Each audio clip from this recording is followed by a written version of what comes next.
অজ্ঞানতিমিরান্ধস্য জ্ঞানাঞ্জনশলাকয়া চক্ষুরুন্মিলিतं येन তস্मै শ্রীগুরবে নমঃ। গহন আনন্দ চিন্তন শ্রীমৎ স্বামী গহনানন্দজি মহারাজ। আজকের প্রথম পত্র। মহারাজ লিখছেন, তুমি লিখেছ তোমার জীবনের প্রত্যেকটা মুহূর্ত এমনই নষ্ট হয়ে যাচ্ছে, আমি এখন কি করব। কিন্তু আসল কথাটি হলো, তুমি কিছুই সেই রকম করে করছো না। ঘটনা ঘটে যাচ্ছে, আর কিছু কিছু ঘটনা তোমাকে বিচলিত করছে। যেমন সিনেমা হলে তুমি কোনো ফিল্ম দেখছো, আর সে ফিল্মের কোনো ঘটনার পর তুমি কেঁদে ফেলছো, আর কখনো কখনো প্রসন্ন হয়েও যাচ্ছ। কথাটি শুধু এইটুকুই, এই সংসারে তুমি সুখী হওয়ার আশা কিভাবে করছো? তোমার এত অভিজ্ঞতা হওয়ার পরও সংসারের স্বরূপকে নিয়ে তোমার মনে যথেষ্ট সন্দেহ রয়ে গেছে।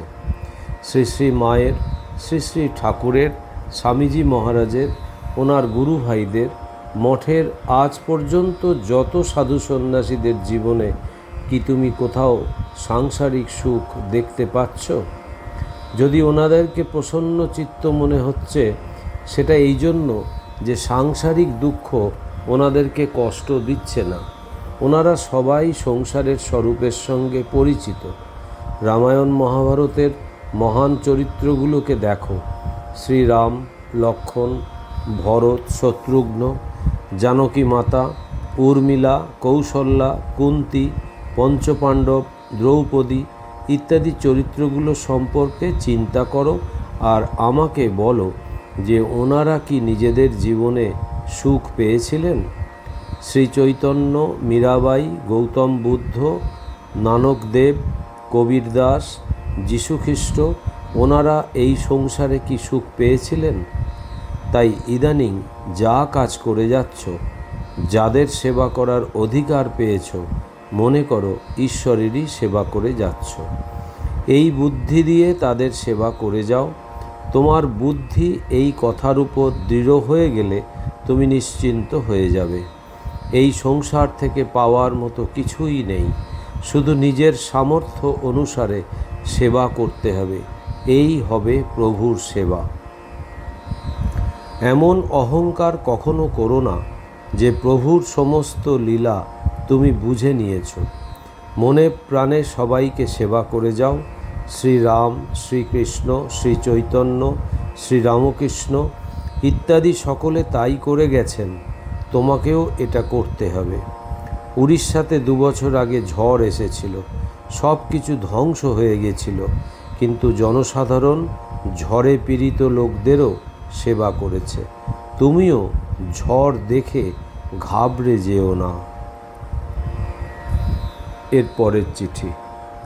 মহারাজ বলছেন, মন্ত্র তুমি যেভাবে লিখেছ সেইভাবে উচ্চারণ করো। যেমন ব বলে কেউ তোমার আশেপাশে দাঁড়িয়ে ডাকাডাকি করছে, সে হয়তো ব শব্দের অর্থ জানে না, কিন্তু সে তোমার মনোযোগ আকর্ষণ করতে সফল হলো। ব শব্দের অর্থের সঙ্গে তোমার ব্যক্তিত্ব, তোমার ব্যক্তিসত্তার কোনো সম্পর্ক নেই। মন্ত্র তো দেবতাদের শরীর। বারবার জপ করতে থাকলে তোমার মনে নতুন সংস্কার উদ্রেক হবে। তারপর তুমি এই সব কথাগুলো আরও ভালো করে বুঝতে পারবে। যেখানে থাকো সবসময় প্রভুর নাম জপ করার চেষ্টা করো। তার পরের চিঠিতে মহারাজ বলছেন,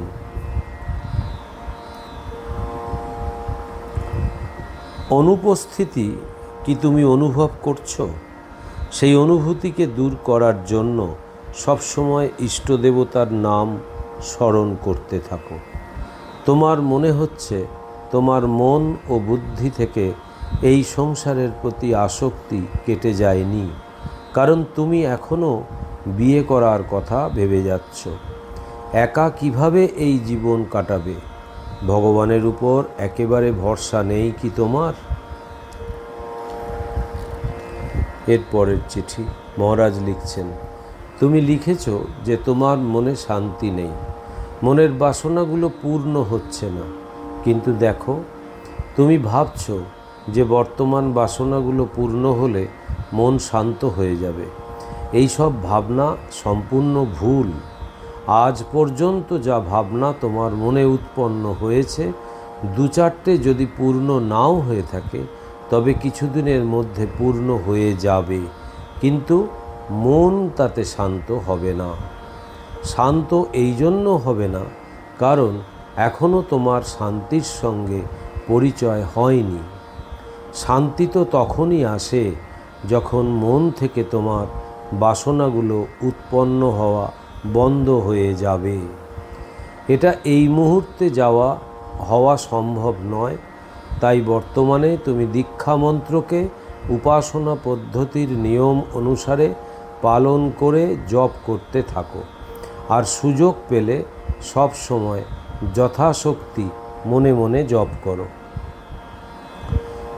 তার পরের চিঠি মহারাজ বলছেন, নিজেকে ছোট মনে করো না।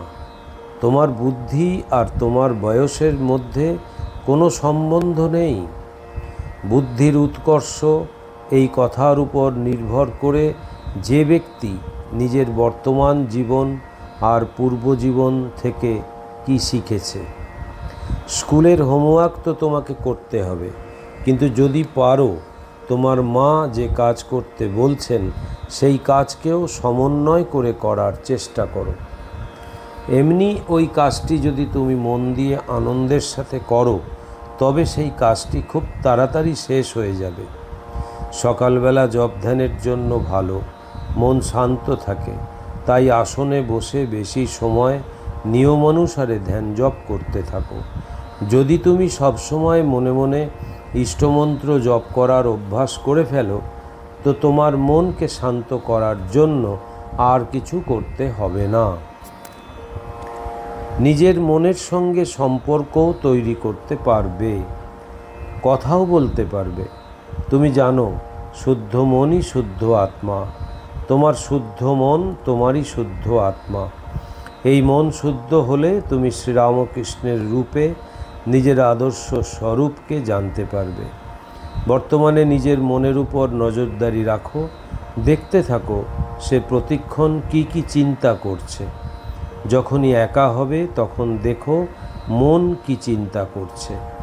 এইভাবে 1 মাস পর্যন্ত করতে থাকো, তারপর আমাকে জানাও। এর পরের চিঠিতে মহারাজ লিখছেন, আমাদের রামকৃষ্ণ মঠ ও মিশনের অষ্টম অধ্যক্ষ বিশুদ্ধানন্দজি মহারাজ একটি কাহিনী বলতেন। কোনো এক সময় সমুদ্র যাত্রা করতে গিয়ে একটি জলজাহাজ এক প্রচণ্ড সামুদ্রিক ঝড়ের মধ্যে পড়ে যায়। সব যাত্রীরা বিপর্যস্ত। মনে হচ্ছিল এখনই সবার জলসমাধি হয়ে যাবে। এই অবস্থায় এক মহিলা দেখল যে তার স্বামী শান্তভাবে সমুদ্রের দিকে তাকিয়ে দাঁড়িয়ে আছে। সে নিজের স্বামীকে এমন প্রশান্তভাবে দেখে রীতিমতো ঘাবড়ে যায় এবং জিজ্ঞেস করে, তুমি কিভাবে এত শান্ত হয়ে দাঁড়িয়ে আছো? তোমার ভয় করছে না? জাহাজ যে কোনো সময় যে কোনো মুহূর্তে ডুবে যেতে পারে। এর উত্তরে তার স্বামী নিজের পকেট থেকে রিভলভার বার করে নিজের স্ত্রীকে নিশানা করল। স্ত্রী বলল, এটা কি? এর অর্থই বা কী? স্বামী বলল, তোমার এখন ভয় করছে না যে তুমি যে কোনো সময় মারা যেতে পারো? স্ত্রী বলল, তোমার হাতে মরতে আমি কেন ভয় পাব? স্বামী আবারও বলল, তুমি আমাকে ভালোবাসো, তাই আমার হাতে মরতে তুমি ভয় পাচ্ছ না। ঠিক সেই রকম আমি করুণানিধান পরমাত্মাকে ভালোবাসি, ওনার হাতে মরতে কেন আমার ভয় হবে? এইভাবে বর্তমান সমস্যাগুলো সম্পর্কে বোঝো, প্রভুর উপর ভরসা রাখো, যা হবে রামের ইচ্ছাতেই হবে।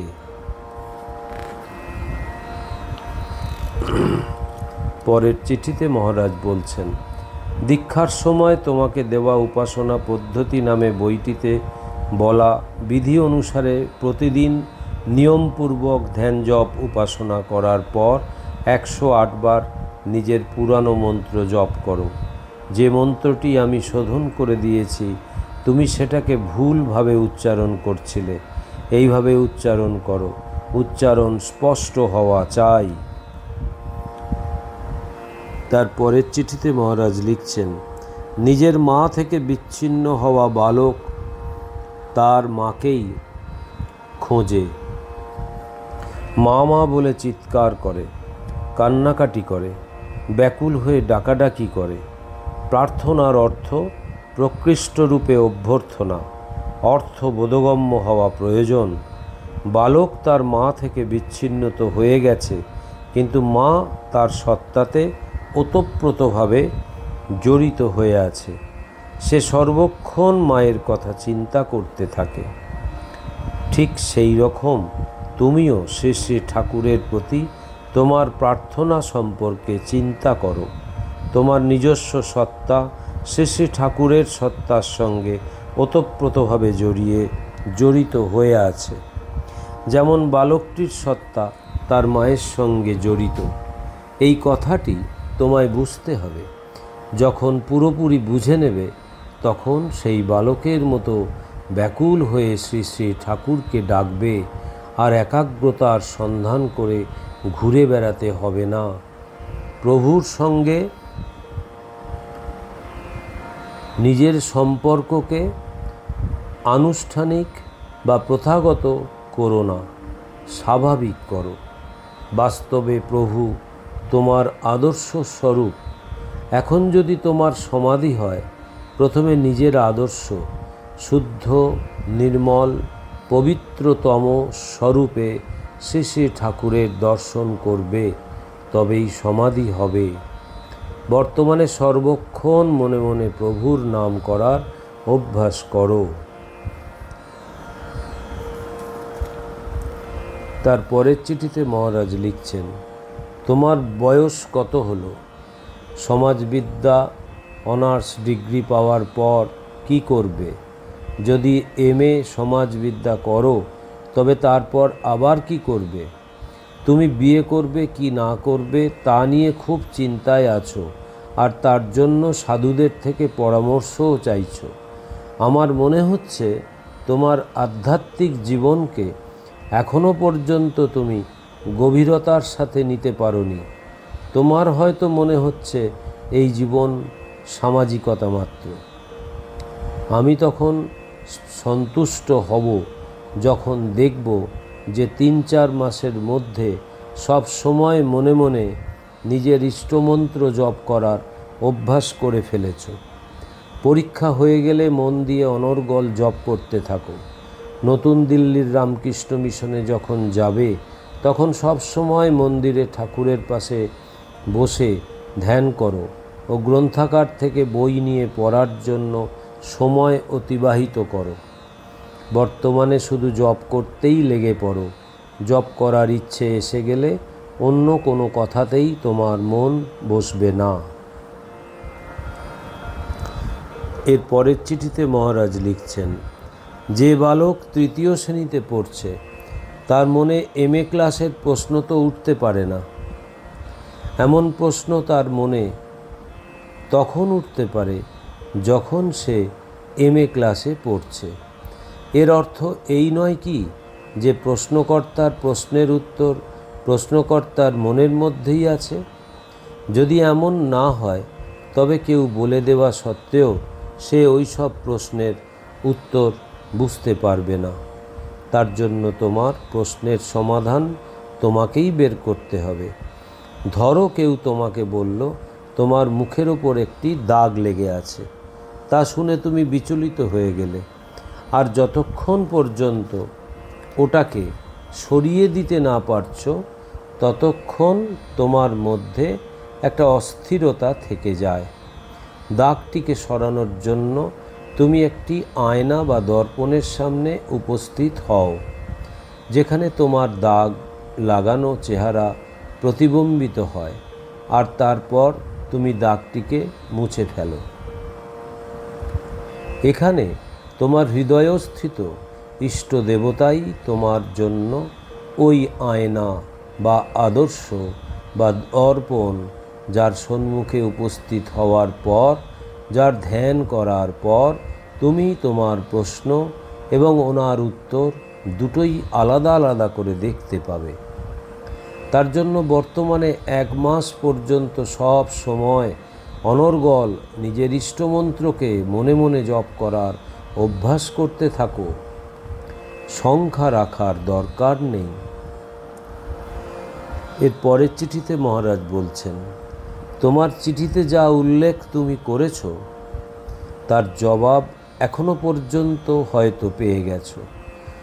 তোমার পূর্ণ বিশ্বাসেরই দ্বিতীয় নাম ভগবান শ্রীরামকৃষ্ণ। বুঝে নাও, পূর্ণ বিশ্বাস হয়ে যাওয়া মানে ওনাকে পেয়ে যাওয়া। ওম নিরঞ্জনম নিত্যম অনন্তরূপম ভক্তানুকম্পাধীত বিগ্রহং বৈ ঈশাবতারম পরমেশমিদ্যম তং রামকৃষ্ণম শিরসা নমাম্যহম। শ্রীরামকৃষ্ণার্পণমস্তু।